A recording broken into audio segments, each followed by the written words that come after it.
বাচ্চারা ভাত বা খিচুড়ি খেতে চায় না, তাহলে ঝটপট ও অসম্ভব পুষ্টিকর লাঞ্চ ও ডিনারে এই রেসিপিটি তৈরি করে খাওয়াতে পারেন। যে সকল বাচ্চারা খাবার খায় না তারাও খুব মজা করে খাবে। এছাড়া বাচ্চারা অল্প খেলে বেশি পুষ্টি পাবে, সেই সাথে বাচ্চাদের দ্রুত ওজন বৃদ্ধিতেও সহায়তা করবে। আসসালামু আলাইকুম প্রিয় দর্শক। অনেক আপুই কমেন্ট করেন যে আপু, আমার বাচ্চা ভাত বা খিচুড়ি কিছুই খেতে চায় না। তো সেই সকল মায়েদের জন্য আমার আজকের এই রেসিপিটি। আশা করছি রেসিপিটি ভালো লাগবে। ভালো লাগলে প্লিজ একটি লাইক দিবেন এবং যাওয়ার আগে সুন্দর একটা কমেন্ট করে যাবেন। আর রেসিপিটি পুরোটা দেখবেন, কারণ রেসিপির মধ্যে অনেক টিপস আপনাদের সাথে শেয়ার করেছি। কারণ খাবারটি যে সকল বাচ্চারা চিবিয়ে খেতে পারে তারা তো অনায়াসে খেতে পারবে, আর যারা গিলে খেয়ে অভ্যস্ত তাদেরকে কিভাবে খাওয়াবেন তার টিপসও কিন্তু রেসিপির মধ্যে শেয়ার করেছি। তো সরাসরি চলে আসলাম রান্নায়। চুলায় একটা প্যান দিয়ে তার মধ্যে দিয়ে দিলাম পরিমাণ অনুযায়ী রান্নার তেল। আসলে ঘিটা শেষ হয়ে গেছে, এজন্য রান্নার তেল দিয়ে রান্না করছি। তবে আপনাদের হাতের কাছে ঘি, butter, extra virgin olive oil তেল থাকলে আপনারা অবশ্যই সেটা দেওয়ার চেষ্টা করবেন।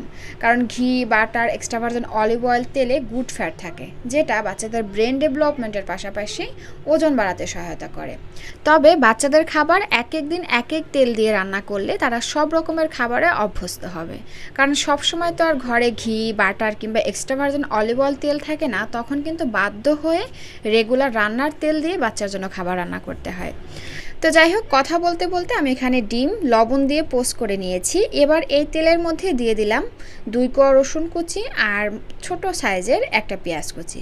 এবারের মধ্যে দিয়ে দিচ্ছি সবজি হিসেবে নিয়েছি এখানে গাজর, নিয়েছি মিষ্টি কুমড়া আর নিয়েছি মটরশুঁটি। মটরশুঁটিটা একেবারে অপশনাল, হাতের কাছে থাকলে দিবেন, না থাকলে দেওয়ার দরকার নেই।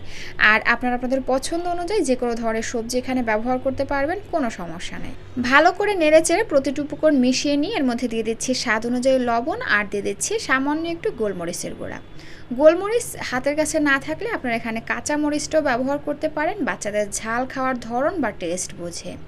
তো যাই হোক, এখন হচ্ছে তেলের সঙ্গে সবজিগুলোকে বেশ ভালো করে ভেজে নিচ্ছি। আর ফাঁকে দিয়ে দিচ্ছি এখানে 1 চা চামচের মতন সয়া সস। সয়া সসটাও অপশনাল, হাতের কাছে থাকলে দিবেন, না থাকলে দরকার নাই। তবে দিলে খুব সুন্দর একটা ফ্লেভার বের হয়, আর এজন্যই কিন্তু বাচ্চারা খাবারটি খেতে খুব পছন্দ করবে। তো যাই হোক, বেশ ভালো করে সবজিগুলোকে ভেজে নিয়েছি। এবার এর মধ্যে দিয়ে দিচ্ছি চাল। আমি এখানে বাসমতি চাল দিয়েছি, আপনারা রেগুলার ভাতের চাল কিংবা পোলাওর চাল যেটা আপনাদের হাতের কাছে থাকবে সেটাও দিতে পারেন এখানে, অথবা চাইলে কিন্তু আপনারা রান্না করা ভাতও এখানে ব্যবহার করতে পারেন, কোনো সমস্যা নাই যদি হাতে কম সময় থাকে সেই ক্ষেত্রে। তো আমি এখানে চালটা দিয়ে আবারও ভালো করে নেড়ে চেড়ে ভেজে নিলাম। এরপরে চাল আর সবজি সিদ্ধ হওয়ার জন্য দিয়ে দিচ্ছি এখানে 1.5 কাপ পরিমাণে পানি। আর পানি দেওয়ার ক্ষেত্রে কিন্তু আপনারা অবশ্যই একটা দিক লক্ষ্য রাখবেন, সেটা হচ্ছে যদি আপনি খাবারটি বাচ্চাকে নরম করে খাওয়াতে চান তাহলে এখানে পানির পরিমাণটা একটু বেশি দিবেন। আর যদি এখানে আমার মতন ঝরঝরে করে খাবারটি রান্না করে বাচ্চাকে খাওয়াতে চান সেই ক্ষেত্রে এখানে 1.5 কাপ পরিমাণে পানি দিবেন। তো ভালো করে নেড়েচেড়ে মিশিয়ে নিয়ে একটা ঢাকনা দিয়ে ঢেকে এগুলোকে 15 মিনিটের জন্য রান্না করে নিচ্ছি।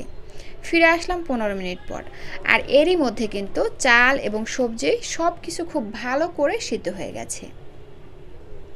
দর্শক, সাধারণ এই খাবারগুলো বাচ্চারা কিন্তু অসাধারণভাবে খায়। তার কারণ হচ্ছে বাচ্চারা সব সময় ভাত খিচুড়ি খেতে চায় না, একঘেয়েমি চলে আসে। তাই বাচ্চাদেরকে এক এক টাইমে এক এক রকমের খাবার দেওয়া উচিত। এতে করে বাচ্চারা যেমন ভিন্ন ভিন্ন টেস্ট পায়, আবার মজা করে খায়, সেই সাথে ভিন্ন ভিন্ন খাবার থেকে বাচ্চারা কিন্তু ভিন্ন ভিন্ন পুষ্টিটাও পেয়ে যায়। তো এই যে দেখুন, আমি কিন্তু এরকম করে চুলা থেকে নামিয়ে নিচ্ছি। আপনি আপনার বাচ্চাকে যেভাবে খাইয়ে অভ্যস্ত সেভাবেই চুলা থেকে নামিয়ে নেবেন। আর হচ্ছে যদি আপনি খাবারটি ভাত দিয়ে রান্না করেন তাহলে কিন্তু এখানে পানি দেওয়ার কোনো প্রয়োজন আসবে না। তবে বাচ্চাকে যদি নরম করে খাওয়াতে চান সেই ক্ষেত্রে এখানে পানি দিয়ে বাচ্চার পছন্দ অনুযায়ী খাবারটি নরম করে খাওয়াতে পারেন। তো এইভাবে এই খাবারটি কিন্তু আমি আমার বাচ্চাকে প্রায়ই খাইয়েই থাকি, আর যে খাবারটিও খুব মজা করে খায় সেই খাবারটি কিন্তু আমি আপনাদের সাথে শেয়ার করি। তো আশা করছি আজকের রেসিপিটিও আপনাদের কাছে ভালো লেগেছে। ভালো লাগলে প্লিজ একটি লাইক দিবেন এবং যাওয়ার আগে সুন্দর একটা কমেন্ট করে যাবেন। এতক্ষণ সাথে থাকার জন্য অসংখ্য ধন্যবাদ জানিয়ে আজকের ভিডিওটি এখানেই শেষ করছি। আল্লাহ হাফেজ।